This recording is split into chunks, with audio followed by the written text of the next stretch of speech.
15%, c'est la part des porcs produits en filière sans antibiotiques en France en 2020. Dans cette vidéo Écoport, je vais vous présenter les résultats de l'analyse de ces filières sans antibiotiques que j'ai conduite en France en 2020 dans le cadre du projet européen Roadmap. Cette analyse repose notamment sur des entretiens conduits auprès de 18 éleveurs et de 12 vétérinaires, techniciens ou responsables qualité. Aujourd'hui, le marché du sans antibiotiques est mature, la demande est satisfaite. D'après un distributeur enquêté, elle porte principalement sur le jambon cuit, un produit enfant, famille, avec une attente santé forte. Les démarches sans antibiotiques sont apparues en France au début des années 2010.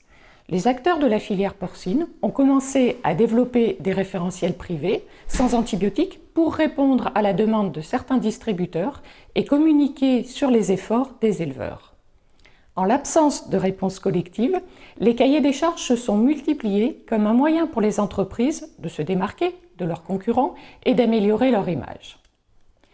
La production de porc sans antibiotiques est avant tout une démarche de filière.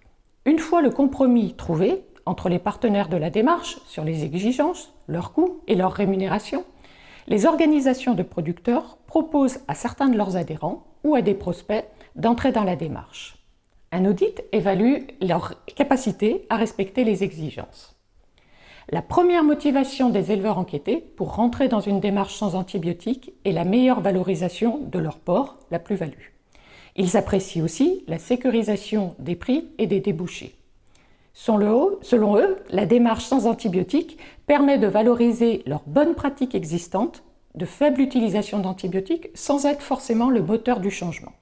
Enfin, en entrant dans ces démarches, les éleveurs se disent motivés par la volonté d'être précurseurs, de redorer l'image de l'élevage et du métier et de produire un produit plus valorisant.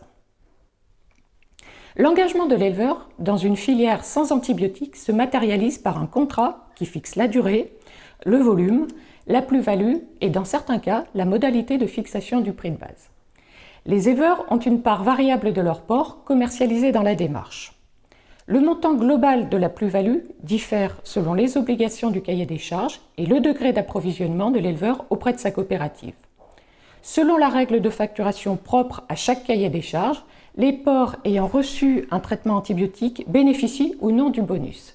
Ceci peut conduire l'éleveur à ne plus soigner correctement ses animaux malades, un problème soulevé dans les entretiens. Chaque année, l'OP doit contrôler 100% des élevages certifiés et 10 à 20% font l'objet d'un contrôle aléatoire par un organisme tiers. Le suivi de l'utilisation des antibiotiques par un indicateur spécifique d'exposition aux antibiotiques, type aléa, n'est pas obligatoire dans tous les labels. Pour conclure, la création de ces démarches privées a permis de valoriser la forte réduction des usages d'antibiotiques dans la filière porcine française. En effet, grâce aux évolutions réglementaires et au changement des pratiques d'éleveurs, ils ont baissé de 55% entre 2011 et 2020. On se retrouve le mois prochain pour une nouvelle vidéo Écoport. À bientôt!